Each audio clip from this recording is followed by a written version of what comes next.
نحمده ونصلي ونسلم على رسوله الكريم اما بعد فاعوذ بالله من الشيطان الرجيم بسم الله الرحمن الرحيم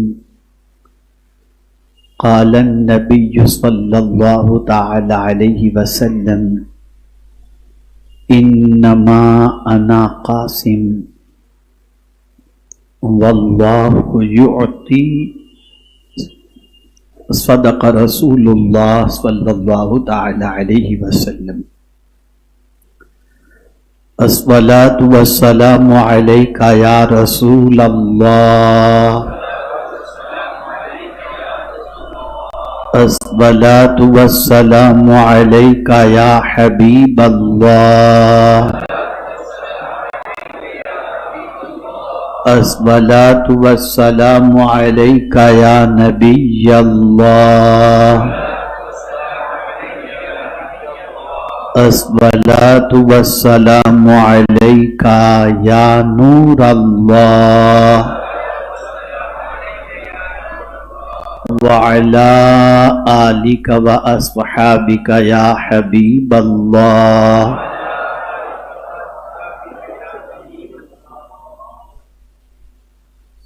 صلى الله تعالى عليك وسلم نعمتیں بانٹتا جس سمت وہ ذی شان گیا ساتھ ہی منشی رحمت کا قلم دان گیا واہ کیا جود و کرم ہے شہ بطحا تیرا نہیں سنتا ہی نہیں مانگنے والا تیرا مانگیں گے مانگے جائیں گے منہ مانگی پائیں گے سرکار میں نہ لا ہے نہ حاجت اگر کی ہے بخدا خدا کا یہی ہے در نہیں اور کوئی مفر مقر جو وہاں سے ہو یہیں آ کے ہو جو یہاں نہیں تو وہاں نہیں میرے پیارے آقا صلی اللہ تعالی علیہ وسلم کے پیارے دیوانوں ہم اور آپ سنی دعوت اسلامی کے ہفتہ واری سنی اجتماع میں اس وقت مرکز پر حاضر ہیں اور حضرت علامہ مفتی زبیر احمد مصباحی صاحب کی دعوت پر ان کے یہاں میں ابھی گیا ہوا تھا عشاء کے بعد اور وہاں خطاب کر کے میں جلدی جلدی بھاگتا ہوا یہاں پہنچا ہوں چونکہ آج کا موضوع جو ہے نا بڑا پیارا موضوع ہے انشاءاللہ دل سے سنیں گے تو دل باغ باغ ہو جائے گا کنیکشن حضور سے جڑ جائے گا انشاءاللہ اور پھر اپنی قسمت پر جتنا ناز کریں اتنا کم ہوگا بخاری شریف کی حدیث اور وہ بھی کتنی عظیم آقا کریم صلی اللہ علیہ وسلم فرماتے انما انا قاسم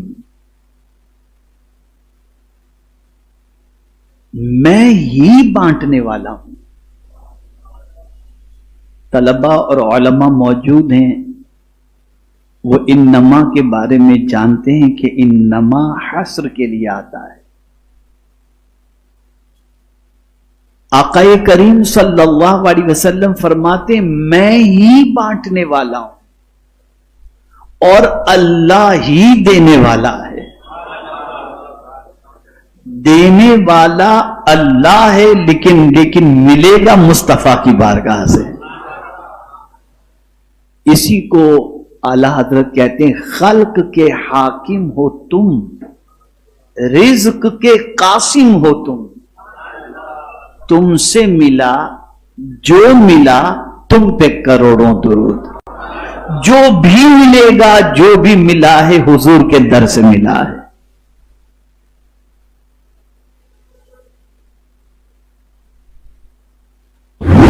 اور قیامت تک جو بھی ملے گا حضور صلی اللہ علیہ وسلم کے در سے ملے گا.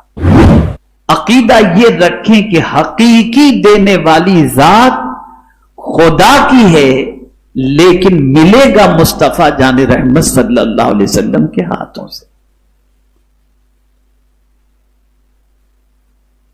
اب کوئی کہے ڈائریکٹ اللہ کیوں نہیں دیتا؟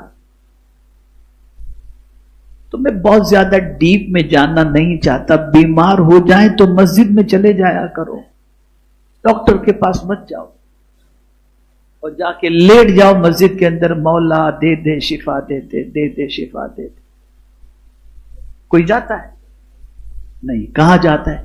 بیسٹ ڈاکٹر کے پاس. کیوں جاتا ہے؟ وجہ یہ ہے کہ اس کے پاس علاج کرنے کی ڈگری موجود ہے.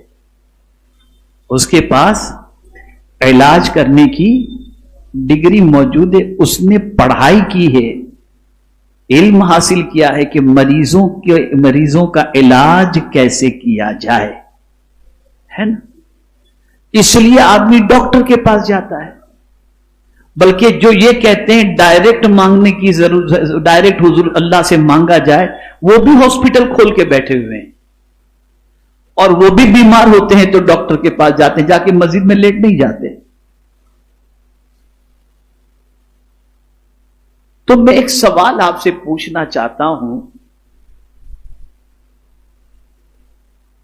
کہ اللہ عز و جل نے یہ علم عطا فرمایا ڈاکٹر کو، ڈاکٹر نے علم حاصل کیا، اور اس کی دواؤں کے ذریعے اللہ عز و جل شفا عطا کر دیتا ہے. عقیدہ ہمارا یہ ہے کہ حقیقی شفا دینے والی ذات خدا کی ہے، لیکن ڈاکٹر اچھا ہو تو اللہ اس کے ذریعے شفا دے دیتا ہے. انسان سے پڑا ہوا انسان ڈاکٹر جب مریض کو علاج کر کے شفا دے سکتا ہے، تو جو خدا سے مصطفیٰ پڑے ہوں ان کی شان کتنی عرف و اعلیٰ ہو. تو اللہ فرماتا ہے دوں گا نہیں، لیکن میرے مصطفیٰ کے در سے دوں گا. اسی لیے قرآن ملا حضور کی بارگاہ سے، ایمان ملا حضور کی بارگاہ سے، جنت بھی ملے گی حضور صلی اللہ علیہ وسلم کے صدقے میں. اور میرے پیارے آقا صلی اللہ علیہ وسلم کے پیارے دیوانوں، ایک صحابی بھی آپ ایسا نہیں بتا سکتے جو حضور صلی اللہ علیہ وسلم کو دینے والا نہ جانتے. کوئی بھی مسئلہ ہوتا وہ حضور کی بارگاہ میں حاضر ہو جاتے، اور ہر مسئلے کا حل مدینے کے تاجدار صلی اللہ علیہ وسلم فرما دیا کرتے. اب حضور صلی اللہ علیہ وسلم کی بارگاہ سے ہمیں کیا کیا ملا، اور حضور کیا کیا دیتے ہیں، کہاں کہاں دیتے ہیں. تو سنو، حضور دنیا میں بھی دیتے ہیں، حضور قبر میں بھی دیتے ہیں، اور حضور محشر میں بھی عطا فرمائیں گے، حضور میزان پر بھی عطا فرمائیں گے، حضور پل صراط پر بھی عطا فرمائیں گے، اور حضور صلی اللہ علیہ وسلم حوض کوثر پر بھی عطا فرمائیں گے، اور حضور صلی اللہ علیہ وسلم جنت بھی عطا فرمائیں گے. آئیے اب دلیل آپ سماعت کر لیں. حضور نے یہ نہیں کہا کہ مجھ سے صرف مسئلہ پوچھو میں وہی بتاؤں گا، نہ، انما انا قاسم، میں ہی بانٹنے والا ہوں. واللہ یعطی، اور اللہ ہی دینے والا ہے. جو جو اللہ دیتا ہے وہ مصطفیٰ بانٹتے نظر آتے. اب آئیے میرے پیارے آقا صلی اللہ علیہ وسلم کے پیارے دیوانوں، تھوڑا سا سمجھیں. حضرت انس بن مالک رضی اللہ تعالیٰ عنہ سے روایت ہے کہ ایک انصاری نبی اکرم صلی اللہ علیہ وسلم کے پاس مانگنے کے لیے آئے. حضور صلی اللہ علیہ وسلم نے پوچھا کیا تمہارے گھر میں کچھ نہیں ہے؟ بولا کیوں نہیں، ایک کمبل ہے جس میں سے ہم کچھ اوڑھتے ہیں اور کچھ بچھا لیتے ہیں، اور ایک پیالہ ہے جس میں ہم پانی پیتے ہیں۔ حضور صلی اللہ علیہ وسلم نے فرمایا دونوں میرے پاس لاؤ، کمبل بھی اور پیالہ بھی۔ چنانچہ وہ انہیں آپ کے پاس لے آیا۔ رسول اللہ صلی اللہ علیہ وسلم نے ان دونوں کو اپنے ہاتھ میں لیا اور فرمایا یہ دونوں کون خریدے گا؟ آکشن کیا حضور نے۔ ایک آدمی بولا انہیں میں 1 درہم میں خرید لیتا ہوں۔ حضور صلی اللہ علیہ وسلم نے پوچھا 1 درہم سے زیادہ کون دے رہا ہے؟ آکشن میں ایسے ہی ہوتا ہے نا، ایک بولی لگتی ہے نا، ایسی بولی لگ رہی ہے۔ 2 بار یا 3 بار تو ایک شخص بولا میں انہیں 2 درہم میں خریدتا ہوں۔ حضور صلی اللہ علیہ وسلم نے اسے وہ دونوں چیزیں دے دی۔ توجہ چاہوں گا، انصار جو حضور سے مانگنے کے لیے آئے، مانگنے کے لیے کیا مانگنے کے لیے آئے؟ کچھ کھانا پانی مانگنے کے لیے آئے، تو حضور صلی اللہ علیہ وسلم نے کیا فرمایا تمہارے پاس کچھ ہے؟ تو کہا ایک کمبل ہے جسے بچھاتے بھی اور اوڑھتے بھی ہیں، اور ایک پیالہ ہے جس میں پیتے ہیں۔ سرکار صلی اللہ علیہ وسلم نے دونوں منگوایا اور دونوں کا آکشن کیا، اور آکشن کے اندر وہ دونوں چیزیں 2 درہم کے اندر فروخت ہو گئی۔ آقا کریم صلی اللہ علیہ وسلم نے یہ دونوں درہم اس انصاری کو دیے، اور دے کر حضور نے فرمایا ان میں سے 1 درہم کا غلہ خرید کر اپنے گھر میں ڈال دو، اور 1 درہم کی کلہاڑی لے آؤ۔ وہ کلہاڑی لے کر آیا تو حضور صلی اللہ علیہ وسلم نے اپنے ہاتھ سے اس میں ایک لکڑی ٹھونک دی اور فرمایا جاؤ لکڑیاں کاٹ کر لاؤ اور بیچو، اور 15 دن تک میں تمہیں یہاں نہ دیکھوں۔ چنانچہ وہ شخص گیا، لکڑیاں کاٹ کر لاتا اور بیچتا رہا، پھر آیا اور 10 درہم کما چکا تھا۔ اس نے کچھ کپڑا خریدا اور کچھ غلہ۔ رسول اللہ صلی اللہ علیہ وسلم نے فرمایا یہ تمہارے لیے بہتر ہے اس سے کہ قیامت کے دن مانگنے کی وجہ سے تمہارے چہرے میں کوئی داغ ہو۔ مانگنا صرف 3 قسم کے لوگوں کے لیے درست ہے، ایک تو جو وہ نہایت محتاج ہو، خاک میں لوٹتا ہو، دوسرے وہ جس کے گھر پر گھبرا دینے والی بھاری قرضے کا بوجھ ہو، تیسرے وہ جس پر خون کی دیت لازم ہو اور وہ دیت ادا نہ کر سکتا ہو، اس کے لیے وہ سوال کرے۔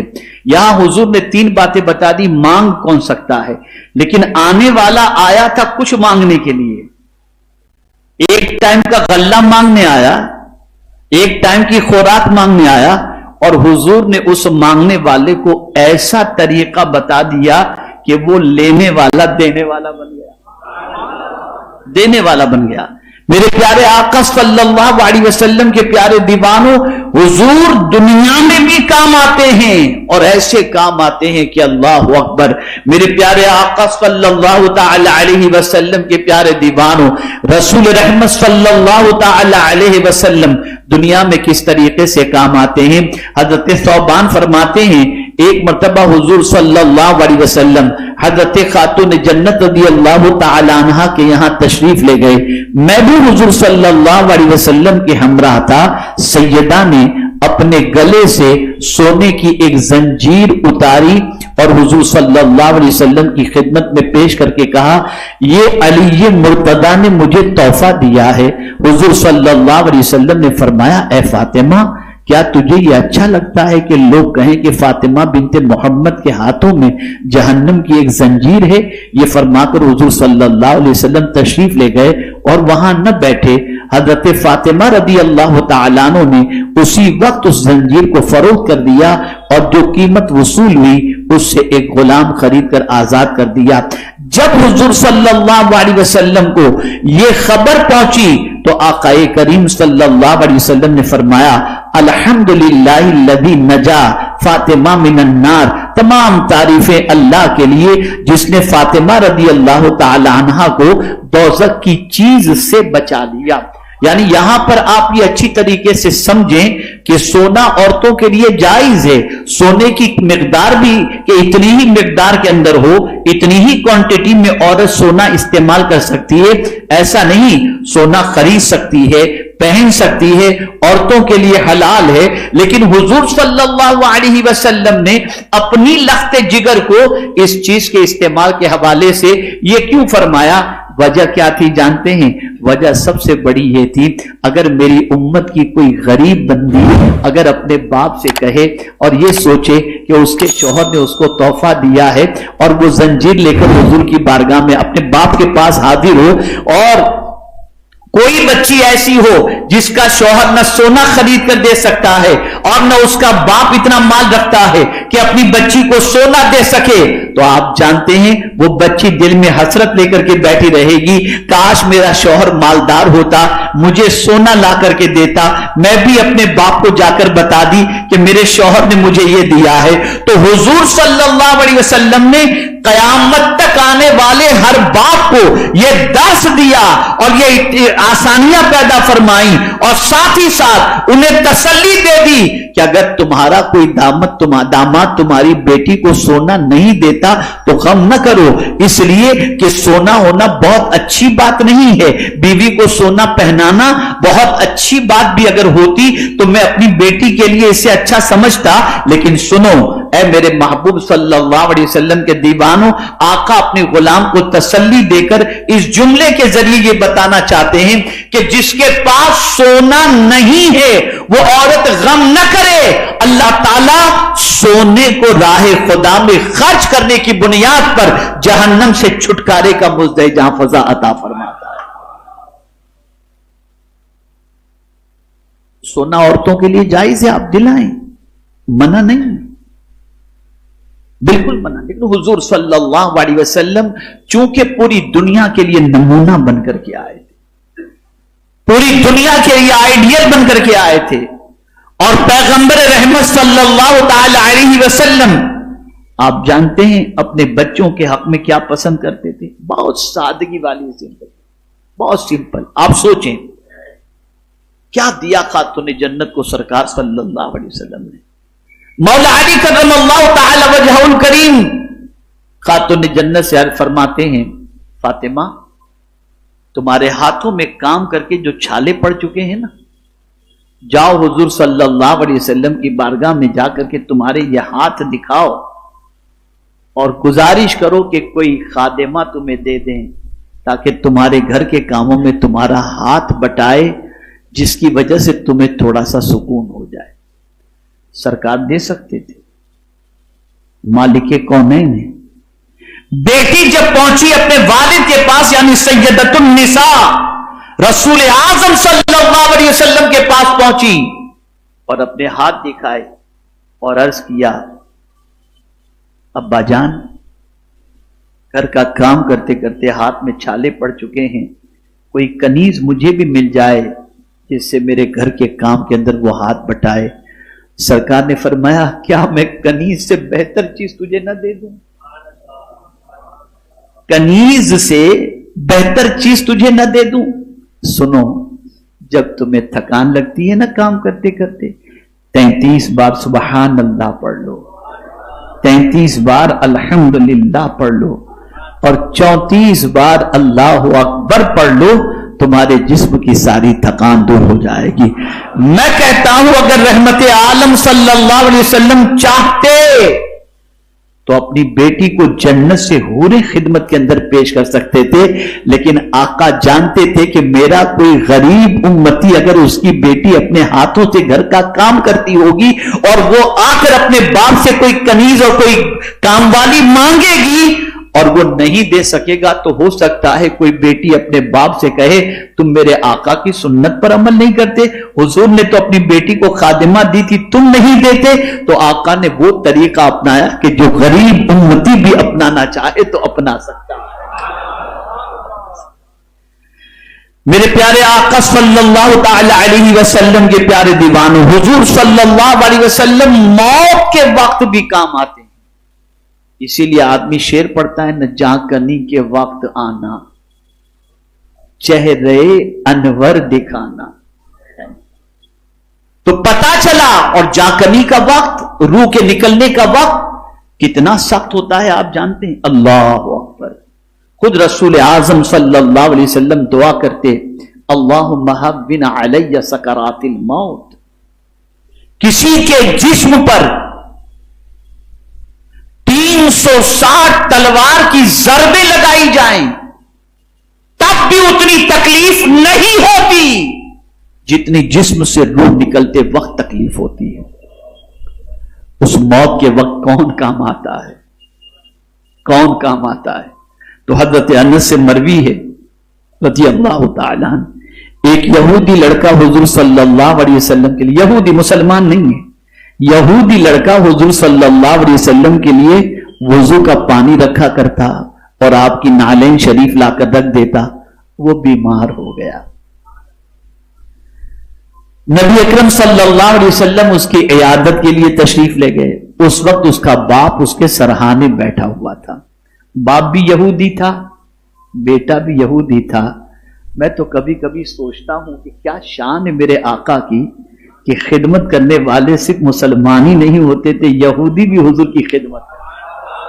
اور اس بچے کی قسمت پر قربان جو بچہ حضور کی خدمت کیا کرتا تھا. اب وہ بچہ بیمار ہوا. حضور صلی اللہ علیہ وسلم اس کی عیادت کے لیے تشریف لے گئے. اس وقت اس کا باپ اس کے سرہانے بیٹھا تھا. آقا کریم صلی اللہ علیہ وسلم نے اس بچے سے فرمایا, کہہ لا الہ الا اللہ. تو اس نے اپنے باپ کی طرف دیکھا, چونکہ جانتا تھا کہ باپ یہودی ہے, میں کلمہ پڑھوں گا تو میرا باپ ناراض ہو جائے گا. اور حضور نے جب کلمہ پڑھنے کے لیے کہا تو اس نے اپنے باپ کی طرف دیکھا. باپ کو خاموش دیکھ کر خود بھی خاموش ہو گیا, کلمہ نہیں پڑھا. حضور صلی اللہ علیہ وسلم نے دوبارہ یہی فرمایا. اس نے پھر اپنے باپ کی طرف دیکھا تو اس کے باپ نے کہا, ابو القاسم کی بات مان لو. ابو القاسم حضور کی کنیت تھی. ابو القاسم کی بات مان لو. اس لڑکے نے پڑھ لیا, اشہد اللہ الہ الا اللہ و اشہد ان محمدن عبدہ و رسولہ. حضور صلی اللہ علیہ وسلم وہاں سے یہ فرماتے ہوئے اٹھے, اللہ کا شکر ہے. توجہ چاہوں گا, جملے پر توجہ, حضور کے ارشاد پر توجہ. اللہ کا شکر ہے جس نے میری وجہ سے اسے جہنم سے بچا دیا. جس نے میری وجہ سے اسے جہنم سے بچا دیا.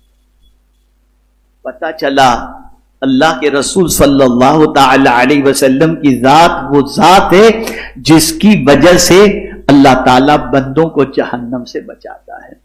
میرے پیارے آقا صلی اللہ تعالی علیہ وسلم کے پیارے دیوانوں, بہت سارے ایسے ارشادات ہیں جس کے ذریعے میں آپ کو بتا سکتا ہوں. اور اسی طریقے سے ایک روایت ہے کہ وہ لڑکا اسی وقت مر گیا. حضور صلی اللہ علیہ وسلم نے اپنے ہاتھ سے غسل دیا اور کفن پہنایا. توجہ چاہوں گا, آپ سوچئے, غسل بھی دیا, کفن بھی پہنایا, پھر اپنے ہاتھ سے دفن فرمایا. جب حضور صلی اللہ علیہ وسلم اس کے جنازے کے ساتھ چلے تو پنجوں کے بل چلتے تھے, پورا قدم زمین پر نہیں رکھتے تھے. صحابہ کرام رضوان اللہ تعالی علیہم اجمعین نے اس کی وجہ پوچھی تو فرمایا, آسمان سے اس قدر فرشتے کثیر تعداد میں آئے ہیں کہ مجھے پورا پاؤں زمین پر رکھنے کی جگہ ہی.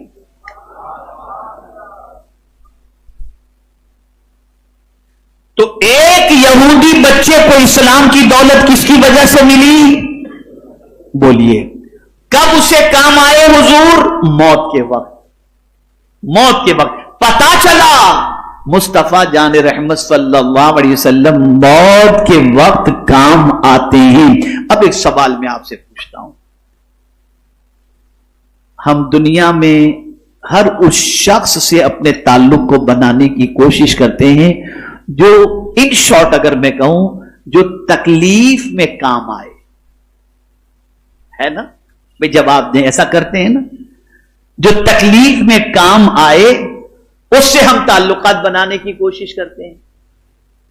اس سے تعلق بنا کے رکھو, یہ تکلیف میں کام آئے گا. لیکن کبھی کبھی ایسا ہوتا ہے جس پر ہم بھروسہ کرتے ہیں وہی تکلیف میں آ جاتا ہے. لیکن صحابہ بڑے ہوشیار تھے. بہت عقل مند تھے. وہ کسی سے حضور سے زیادہ تعلق بنا کر رکھتے ہی نہیں تھے. سب سے زیادہ انہوں نے حضور صلی اللہ علیہ وسلم سے تعلق بنا کے رکھا تھا، اس لیے کہ وہ جانتے تھے جہاں کوئی کام نہیں آئے گا وہاں مصطفیٰ پیارے کام آ جائیں گے. میں آپ کو مثال کے ذریعے بتاؤں، ماں کب تک کام آئے گی؟ اب خود اس کی خدمت کر کے آپ سوچیں گے کہ میں اس کے کام آ جاؤں. مرنے کے بعد ماں قبر میں نہیں جاتی، باپ قبر میں کام نہیں آتا. تو اب سوال یہ پیدا ہوتا ہے قبر میں آتا کون ہے؟ مصطفیٰ جان رحمت صلی اللہ علیہ وسلم. اے رسول اعظم صلی اللہ علیہ وسلم کے پیارے دیوانوں، اسی لیے اعلی حضرت عظیم البرکت امام عشق و محبت کہتے ہیں، انہیں جانا انہیں مانا، نہ رکھا غیر سے کام، للہ الحمد میں دنیا سے مسلمان گیا. میرے پیارے آقا صلی اللہ تعالی علیہ وسلم کے پیارے دیوانوں، رسول رحمت صلی اللہ علیہ وسلم قبر میں بھی کام آتے ہیں. آئیے میں آپ کو بتاؤں، حضرت جابر ابن عبداللہ رضی اللہ تعالیٰ عنہ سے روایت ہے کہ جب حضرت سعد ابن معاذ رضی اللہ تعالیٰ عنہ کو دفن کیا گیا تو رسول اعظم صلی اللہ علیہ وسلم نے سبحان اللہ فرمایا، پھر اللہ اکبر کہا، اور لوگوں نے بھی کہا. لوگوں نے عرض کی یا رسول اللہ صلی اللہ علیہ وسلم، آپ نے تسبیح کیوں پڑھی، آپ نے تکبیر کیوں پڑھی؟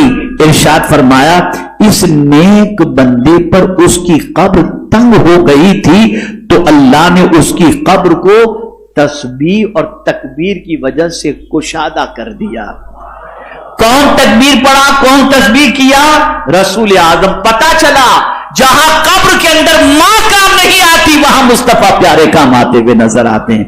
میرے پیارے آقا صلی اللہ علیہ وسلم کے پیارے دیوانوں، رسول رحمت صلی اللہ تعالی علیہ وسلم جہاں جہاں انسان کو ضرورت ہوتی ہے وہاں وہاں پیارے آقا صلی اللہ علیہ وسلم کام آتے ہیں. ایک ام المؤمنین کے گھر پر رسول رحمت صلی اللہ علیہ وسلم تشریف فرماتے اور وضو کر رہے تھے، اور وضو کرتے کرتے لبیک لبیک لبیک فرما رہے ہیں. اللہ اکبر. ام المؤمنین کو حیرت ہوئی کہ اس وقت سرکار کس کے پکارنے پر لبیک لبیک فرما رہے ہیں.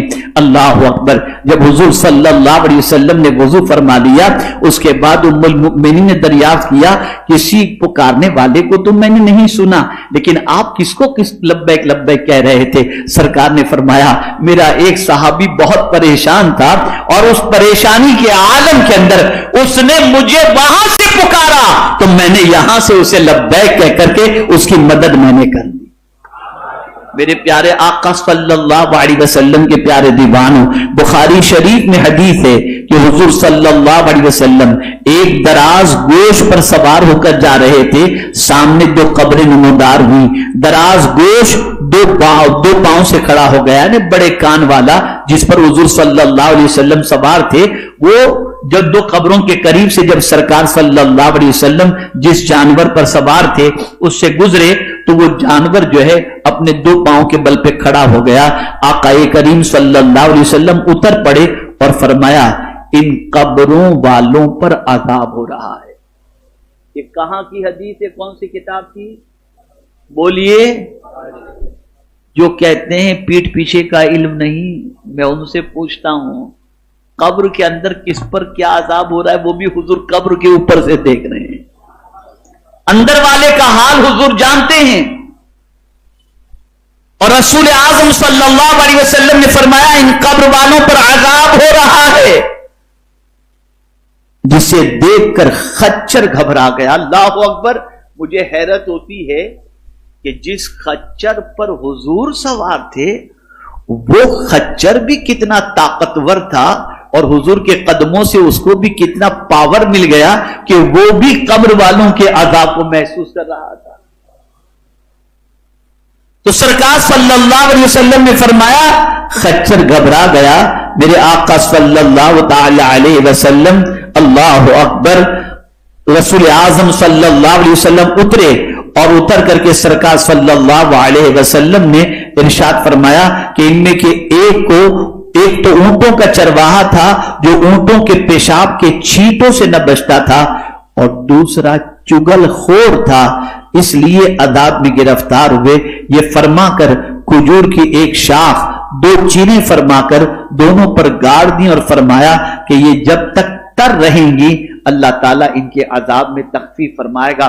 اب آپ دیکھیں حضور یہ بھی بتا رہے ہیں کہ قبر والوں پر عذاب کس وجہ سے ہو رہا. ایک پر عذاب اس لیے ہو رہا تھا کہ وہ پیشاب کے چھینٹوں سے نہیں بچتا تھا، اور ایک پر عذاب اس لیے ہو رہا تھا کہ وہ چگل خور تھا. چگل خور کسے کہتے ہیں؟ یہاں کی وہاں، وہاں کی یہاں، آگ لگانے والا. اس سے ملا تو اس کی طرف، اس سے ملا تو اس کی طرف. اس کو تو اتنا سخت عذاب اس کا فرمایا گیا کہ پوری ایک سورت نازل کی گئی سورہ ہمزہ کے نام سے. وَيْلٌ لِكُلِّ ہُمَزَةٍ لُمَزَةٍ. بہت سخت گناہ ہے چگل خوری، بہت سخت گناہ ہے. تو چگل خوری کی وجہ سے عذاب میں گرفتار تھا. اب یہ دونوں جو عذاب میں گرفتار تھے کس کی وجہ سے عذاب سے بچے؟ عذاب میں کیسے تخفیف ہو گئی؟ تو میرے آقا صلی اللہ علیہ وسلم نے ایک کھجور کی شاخ کے 2 ٹکڑے کیے اور دونوں پہ ایک ایک رکھ دیا، اور پھر حضور نے فرمایا جب تک یہ تر رہیں گی اللہ تعالیٰ ان کے عذاب میں تخفیف فرمائے گا. پتہ یہ چلا رسول اعظم صلی اللہ تعالی علیہ وسلم کے صدقے میں اللہ عز و جل قبر والوں پر بھی راحت فرماتا ہے. میرے پیارے آقا صلی اللہ تعالی علیہ وسلم کے پیارے دیوانوں، اسی طریقے سے آپ دیکھیں رسول اعظم صلی اللہ علیہ وسلم حشر میں بھی کام آئیں گے. حضرت انس رضی اللہ تعالی عنہ سے روایت ہے کہ میں نے رسول اللہ صلی اللہ علیہ وسلم سے عرض کی میرے لیے خاص طور پر سفارش فرمائیں. حضور صلی اللہ علیہ وسلم نے فرمایا اچھا میں سفارش کروں گا. میں نے عرض کی یا رسول اللہ میں آپ کو کہاں تلاش کروں؟ قیامت کے دن، یعنی قیامت میری سفارش کرنا. عرض کرتے ہیں حضور میں آپ کو کہاں تلاش کروں؟ حضور صلی اللہ علیہ وسلم نے فرمایا ابتدا میں تو مجھ کو پل صراط پر تلاش کرنا، یعنی قیامت کے دن جب تجھے مجھے تلاش کرنا ہو تو میں تیری سفارش کروں گا، لیکن مجھے تجھے تلاش کرنا ہو تو کہاں تلاش کرنا؟ تو سرکار صلی اللہ علیہ وسلم فرماتے ہیں پل صراط پر تلاش کرنا. میں نے عرض کی اگر پل صراط پر نہ ملیں تو؟ فرمایا میزان پر. میں نے عرض کی اگر میزان پر بھی نہ ملیں تو؟ فرمایا پھر میں حوض کوثر پر ملوں گا، ان جگہوں کو نہ چھوڑوں گا. اب میں آپ سے پوچھنا چاہتا ہوں اے رسول اعظم صلی اللہ علیہ وسلم کے دیوانوں، پل صراط جو بال سے زیادہ باریک اور تلوار سے زیادہ تیز جس سے ہر ایک کو گزرنا ہے، اللہ اکبر. میرے پیارے آقا صلی اللہ تعالی علیہ وسلم کے پیارے دیوانوں، آپ جانتے ہیں ایک بندہ جب پل صراط پر قدم رکھے گا تو اس کی پوزیشن یہ ہوگی یا تو ٹکڑے ہو کر جہنم میں گرے گا یا لڑکھڑاتا ہوگا، ایک عجیب کیفیت ہوگی. آپ اندازہ لگائیں جو پل صراط بال سے زیادہ باریک اور تلوار سے زیادہ تیز جس پر سے گزرنا ہے، آپ سوچیں کتنا سخت ترین وہ بریج ہوگا. اور ایسا نہیں ہے کہ کوئی سوچے میں نہیں گزروں گا، نہیں، ہر ایک کو گزرنا ہے. لیکن سرکار نے فرمایا کہ مجھے تلاش کرنا ہو تو پل صراط پر تلاش کرنا. اللہ اکبر. وہاں حضور کیا کر رہے ہوں گے تو جانتے ہیں اعلی حضرت عظیم البرکت امام عشق و محبت کہتے ہیں سنو، جب حضور کا امتی پل صراط پر قدم رکھے گا تو سرکار پل صراط کے کنارے پر کھڑے ہو کر اللہ کی بارگاہ میں عرض کریں گے رب سلم رب سلم رب سلم. اے اللہ میری امت کو سلامتی سے گزار دے، میری امت کو سلامتی سے گزار دے. وہاں کوئی کام نہیں آئے گا، لیکن اگر کوئی کام آئے گا تو مدینے کے تاجدار کام آئیں گے. اسی کو اعلی حضرت کہتے ہیں رضا پل سے اب وجد کرتے گزریے کہ ہے رب سلم صدائے محمد صلی اللہ علیہ وسلم. میزان پر 2 باتیں عرض کر کے میں اپنی گفتگو کو ختم کرتا ہوں. میزان پر جہاں اعمال تو لے جائیں، یاد رکھیں بہت اہم نقطہ عرض کر رہا ہوں. بہت عبادت آپ نے کی ہوگی، بلکہ ہو سکتا ہے کہ جب سے نماز فرض ہوئی ہو تب سے لے کر آج تک ایک وقت کی نماز بھی آپ کی قضا نہ ہوئی ہو. ہو سکتا ہے کہ ماہ رمضان کے روزے جب سے فرض ہوئے ہوں تب سے لے کر ابھی تک آپ کا ایک روزہ بھی قضا نہ ہوا ہو سکتا ہے کہ حج بھی آپ نے کیا ہو، اور ہو سکتا ہے کہ آپ زکوٰۃ بھی دیتے ہوں، اور ہو سکتا ہے کہ آپ تلاوت قرآن بھی کثرت سے کرتے ہوں، لیکن جانتے ہیں قیامت میں کیا ہوگا؟ خاص طور پر میزان پر ایک بندے کے اعمال کو تولا جائے گا، اس کی نیکیاں نیکیوں کے پلڑے میں رکھی جائیں گی، گناہ گناہ کے پلڑے میں رکھے جائیں گے۔ چونکہ اس نے زندگی عبادت میں گزاری تھی تو گناہ کم ہوں گے، نیکیاں بڑھ جائیں گی۔ اللہ فرمائے گا اس بندے کو میرے فضل سے جنت میں داخل کر دو۔ بس اسے نیکی کا خیال آ جائے گا اس بندے کو، مولا جنت میں تو تیرے فضل سے جا رہا ہوں، جو میں نے زندگی بھر نیکیاں کی اس کا کیا؟ اب سوچئے، زندگی بھر نیکی کا بدلہ وہ قیامت میں چاہ رہا ہے۔ اللہ فرمائے گا فرشتوں سے اس کی ایک آنکھ نکالو، اس بندے کی آنکھ نکالی جائے گی، فرمایا جائے گا میزان کے ایک پلڑے میں رکھو، میزان کے ایک پلڑے میں اس کی ایک آنکھ رکھی جائے گی، اور زندگی کی ساری نیکیاں دوسرے پلڑے کے اندر۔ اللہ فرمائے گا میرے بندے، تیری زندگی کی ساری نیکیاں میری آنکھ جیسی ایک نعمت کا بھی حق ادا نہیں کر سکی۔ فرشتوں، اب میرا عدل یہ ہے کہ اس بندے کو جہنم میں ڈال دو، اس لیے کہ اس نے میری ایک آنکھ جیسی نعمت کا بھی حق ادا نہیں کیا۔ وہ عرض کرے گا مولا مجھے تیرا فضل ہی کافی ہے، مجھے عبادت کا بدلہ نہیں چاہیے۔ پتہ چلا زندگی کی ساری عبادتیں بھی اللہ کی ایک نعمت کے مقابلے میں کوئی حیثیت نہیں رکھتی۔ میزان وہ جگہ ہے اور وہ مقام ہے جہاں سے لوگ ڈرا کرتے، جس کے تصور سے صحابہ کانپا کرتے، جس کے تصور سے اولیاء کانپا کرتے۔ اعلیٰ حضرت عظیم البرکت ایسے ہی وقت کے سلسلے میں عرض کرتے ہیں پلہ ہلکا ہی سہی بھاری ہے بھروسہ تیرا۔ سرکار ہم جانتے ہیں ہمارا پلہ ہلکا ہے، لیکن آپ کی ذات وہاں کام آنے والی ذات ہے۔ محشر میں جب کوئی کام نہیں آئے گا آپ کام آئیں گے، اور جانتے ہیں کس طرح کام آئیں گے؟ دو حدیثیں عرض کرتا ہوں، عمل کرنے کی کوشش کرنا۔ 1500 سالہ جشن میلاد مصطفیٰ کا یہ تحفہ لے کر کے جاؤ اور اس پر عمل کرنے کا عزم کرو، زندگی پر عمل کرنا، اور تو انشاءاللہ العظیم حضور صلی اللہ علیہ وسلم کی کرم کی بارشیں دنیا میں بھی ہوں گی اور آخرت میں بھی ہوں گی۔ آئیے میں آپ کو بتاؤں، ایک بندے کے اعمال کو میزان میں تولا جائے گا، اور جب میزان میں تولا جائے گا نیکیاں کم ہوں گی، گناہ زیادہ۔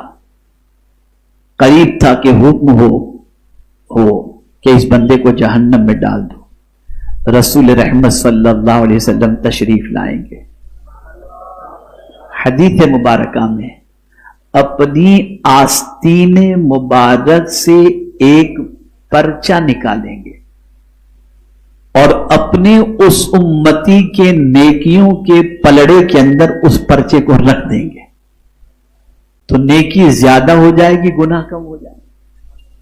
پہلے نیکیاں کم تھی، گناہ زیادہ تھے، اتنے تھے جس کی کوئی انتہا نہیں، لیکن جیسے ہی حضور صلی اللہ علیہ وسلم نیکیوں کے پلڑے کے اندر ایک پرچے کو رکھ دیں گے، نیکیاں زیادہ ہو جائیں گی۔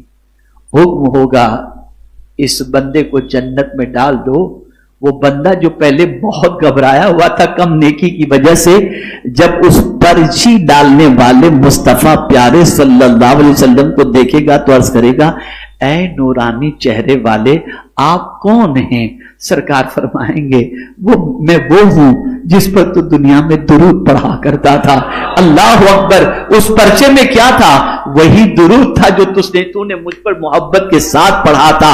آج تجھے یہاں پر یہ درود بھی کام آیا، اور جس پر تو نے درود پڑھا تھا وہ بھی کام آیا۔ مجھے بتاؤ، جب قیامت کے دن رسول اعظم صلی اللہ علیہ وسلم اس طرح سے کام آنے والے ہوں اور حضور پر درود اس طریقے سے کام آنے والا ہو، تو کیوں نہ ہم درود مبارکہ کو ورد زباں بنا لیں؟ پڑھیے ایک مرتبہ درود شریف۔ اللہم صلی علی سیدنا و مولانا محمد معدن الجود والکرم وآلہ الکرام وابنہ الکریم وبارک وسلم صلاۃ وسلاما علیک یا سیدی یا رسول اللہ صلی اللہ تعالی علیہ وسلم. اور اسی کے ساتھ ساتھ ایک اور واقعہ بھی آپ سماعت فرمائیں. اللہ اکبر.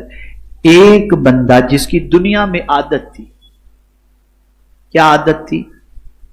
اگر کوئی حضور صلی اللہ علیہ وسلم کا پریشان حال امتی ہوتا اور آ کر اس سے کہتا کہ مجھے یہ پریشانی ہے، تو وہ بندہ اس کی پریشانی دور کرنے میں دوڑتا، کہیں سفارش کرنے چلا جاتا، اس کا کام ہو جائے اس کی کوشش کرتا تھا. جب وہ مرے گا تو بہت سارے اس کے گناہ ہوں گے، جس کی وجہ سے کل بروز قیامت جب میزان پر نیکیوں کے پلڑے میں نیکیاں اور گناہوں کے پلڑے میں گناہ رکھے جائیں گے تو سچویشن یہ ہوگی کہ نیکیاں کم ہوں گی اور گناہ زیادہ ہوں گے. جب نیکیاں کم اور گناہ زیادہ ہوں گے تو سرکار صلی اللہ علیہ وسلم میزان پر تشریف لائیں گے اور تشریف لا کر اپنے رب سے عرض کریں گے، اے میرے کریم، یہ میرا وہ امتی ہے جو دنیا کے اندر میرا کوئی امتی پریشان ہوتا تو اس کی پریشانی کو دور کرنے کے لیے دوڑ دھوپ کیا کرتا تھا. آج یہ یہاں پریشان ہے، میں اس کی سفارش کرتا ہوں، مولا اس کو معاف فرما کر میری سفارش قبول کر کے جنت عطا فرما دے. اللہ حضور کی سفارش کو قبول کر کے جنت کا مستحق فضا. کہاں کہاں حضور کام آتے.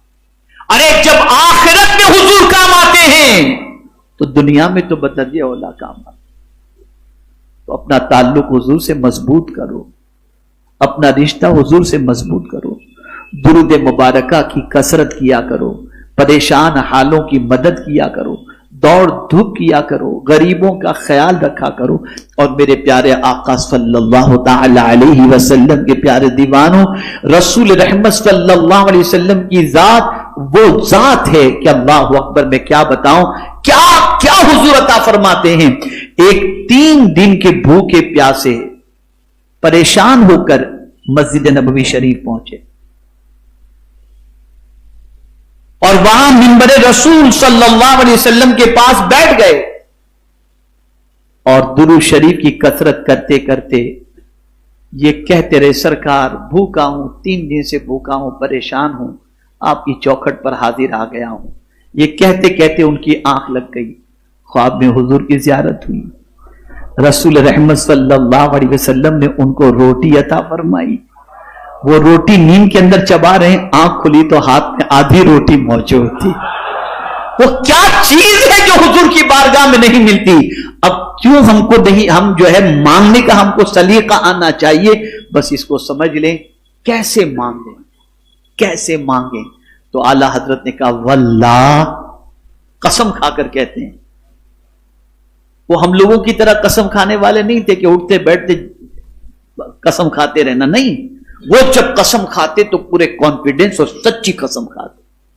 آج کے بیپاریوں کی طرح نہیں کہ اس کی قسم اس کی قسم میں بالکل 1 پیسہ نفع نہیں کما رہا ہوں.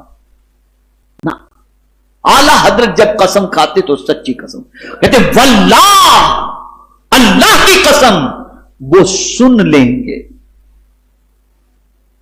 فریاد کو پہنچیں گے.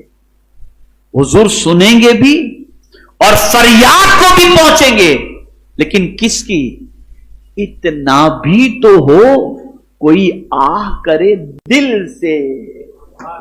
اگر کوئی دل سے حضور کو یاد کرتا ہے اور پکارتا ہے تو مصطفیٰ سنتے بھی ہیں اور مصطفیٰ جان رحمت اس کی پریشانی کو دور بھی کرتے ہیں. شرط یہ ہے کہ دل سے. حضور یہاں بھی کام آتے ہیں، قبر میں بھی کام آئیں گے، محشر میں بھی کام آئیں گے. قیامت تک جو ملے گا حضور کے در سے ملے گا. جب رب حضور کے در سے ملتا ہے تو سب بھی حضور کے در سے ملے گا. تو اے رسول اعظم صلی اللہ علیہ وسلم کے دیوانوں، آقا کریم صلی اللہ علیہ وسلم سے صحابہ دنیا بھی مانگتے تھے، آخرت بھی مانگتے تھے، جنت بھی مانگتے تھے، اور حد تو یہ ہے جنت میں حضور کا ساتھ بھی مانگتے تھے اور حضور سب کو عطا فرماتے تھے. اللہ تعالیٰ میلاد مصطفیٰ صلی اللہ علیہ وسلم کی برکت سے پوری دنیا کے مسلمانوں کی بگڑی کو بنا دے اور پوری دنیا کے مسلمانوں کی جائز تمناؤں کو پوری فرمائے. جو جس مصیبت میں گرفتار ہے اللہ تعالیٰ سب کی مصیبتوں کو دور فرمائے. وما علینا الا البلاغ المبین. السلام علیکم ورحمۃ اللہ وبرکاتہ. اب ضروری اعلان سماعت فرمائیں. پہلا سوال، آپ سنی دعوت اسلامی سے محبت کرتے ہیں یا نہیں کرتے؟ تھوڑا سا اور تگڑا جواب آئے تو مجھے خوشی ہو. کرتے ہیں. ہم نے اس مرتبہ یہ چاہا ہے، کوشش کی ہے کہ آپ کی پوری رات ایک دم سرور اور مصطفیٰ پیارے صلی اللہ علیہ وسلم کی محبت کے اندر ڈوب کر کے گزر جائے. اس کے لیے الحمدللہ بہترین نعت خوانوں کی ٹیم تیار کی گئی ہے جو شب عید میلاد النبی صلی اللہ علیہ وسلم آپ کو نعت مصطفیٰ صلی اللہ علیہ وسلم سنائیں گے. اور پھر یہی نہیں کہ صرف نعتیں سنائیں گے بلکہ انشاءاللہ العظیم 3 عظیم موضوع پر 3 اچھے خطیب انشاءاللہ خطاب بھی فرمائیں گے. آپ کو ذرا بھی بورنگ نہیں ہوگی. ہمارے آقا صلی اللہ علیہ وسلم ہر رات اپنی امت کے لیے جاگ کر گزارتے تھے. کیا ایک رات اپنے نبی کی محبت میں آپ جاگ کر نہیں گزاریں گے؟ گزاریں گے نہیں انشاءاللہ. آپ نے آنا ہے شب عید میلاد. یہاں پر آئیں گے آپ لوگ انشاءاللہ. پکی بات ہے نا، آئیں گے نہیں انشاءاللہ انشاءاللہ. اور پھر اللہ نے چاہا تو صبح صادق کے موقع پر ان 3 خوش نصیبوں کا اعلان ہوگا جو گلدستہ سیرت النبی صلی اللہ علیہ وسلم کے مقابلے میں اول، دوم اور سوم پوزیشن کے اندر آئیں گے انشاءاللہ. اب آپ یہ نہ سمجھیں کہ ہم نے صرف ایک عوامی کمپٹیشن رکھا ہے. اللہ کے فضل سے 4 طریقے کے کمپٹیشن رکھے گئے. ایک عوام کے لیے، ایک جتنے بھی سنی ادارے ممبئی اور اطراف ممبئی میں بچوں کے اور بچیوں کے ہیں ان کا بھی کمپٹیشن رکھا گیا ہے. اس کا اعلان ابھی الحاج صادق رضوی صاحب فرمائیں گے. اعلان کی تاریخ بھی بتائیں گے اور مطلب ایگزام کی تاریخ بھی بتائیں گے اور پھر جو ہے وہ رجسٹریشن کی آخری تاریخ ہے، ساری تفصیل بتائیں گے. تیسرا مقابلہ ہم نے رکھا ہے جو چھوٹے چھوٹے مکتب چلتے ہیں جس میں بچے آتے ہیں اور پڑھ کے چلے جاتے ہیں. ان ننھے سے بچوں کا ہم نے کمپٹیشن رکھا ہے. کیوں جانتے ہیں؟ اگر بچپن سے وہ اپنے حضور کے بارے میں جان لیں گے تو حضور کے دیوانے بن جائیں گے انشاءاللہ. اور چوتھا کمپٹیشن انشاءاللہ زیر غور بھی ہے اور ہو سکتا ہے کہ عملی جامع مجلس شورا نے پہنانے کا عزم بھی کر دیا ہو. جتنے بھی medium English school, Islamic school چل رہے ہیں ان کے بچوں کا کمپٹیشن انشاءاللہ. ہمارا ایک ہی مقصد ہے بس حضور کو جانو، حضور کو مانو اور حضور کی مانو اور حضور کی محبت میں زندگی گزارو. میں پورے یقین کے ساتھ کہتا ہوں اگر مصطفیٰ جان رحمت صلی اللہ علیہ وسلم کی عظمتوں کو آپ نے پہچان لیا اور جان لیا تو آپ کا دل کسی اور چیز میں لگے گا ہی نہیں، مصطفیٰ پیارے کی محبت ہی میں لگ جائے گا. میں بہت مبارکباد پیش کرتا ہوں اس بچے کو. شاید کہ زندگی میں کچھ ہی اس قسم کے لوگ آتے ہوں گے جو یہ سوال کرتے ہوں. ابھی میں حضرت علامہ مفتی زبیر صاحب کی مسجد سے بیان کر کے یہاں آ رہا تھا تو جو بچہ ڈرائیو کر رہا تھا اس نے مجھ سے کہا کہ حضرت مجھے کوئی ایسا عمل بتائیں جس کی وجہ سے مجھے حضور کا قرب نصیب ہو جائے، میں سرکار سے قریب ہو جاؤں اور میرا سینہ حضور کی محبت سے لبریز ہو جائے. کاش کہ ہمارے دور کے ہر نوجوان کے دل میں یہ تڑپ پیدا ہو. یہ کوئی بوڑھے نے نہیں کہا تھا، شاید وہ غیر شادی شدہ نوجوان تھا جس کے دل میں یہ تڑپ. مجھے بے پناہ مسرت ہوئی تو میں نے اسی وقت اس سے کہا کہ بیٹے اگر یہ چاہتے ہو کہ سینے کے اندر سرکار صلی اللہ علیہ وسلم کا بے پناہ عشق پیدا ہو جائے تو روزانہ درود تاج 13 مرتبہ پڑھو، انشاءاللہ سینہ حضور کی محبت کا مدینہ بن جائے گا. بس اپنے آقا سے عشق کرو، اپنے آقا سے محبت کرو، واللہ ان جیسا کوئی کام آنے والا انسانوں میں نہیں ہے۔ اللہ نے حضور صلی اللہ علیہ وسلم کو اپنی ہر نعمت کا دروازہ بنا کر کے بھیجا ہے، جو بھی ملے گا حضور صلی اللہ علیہ وسلم کے در پاک سے اور آپ کے صدقے میں ملے گا۔ اللہ تعالی ہم سب پر کرم کی نظر فرمائے۔ وما علینا الا البلاغ المبین۔ السلام علیکم ورحمۃ اللہ وبرکاتہ۔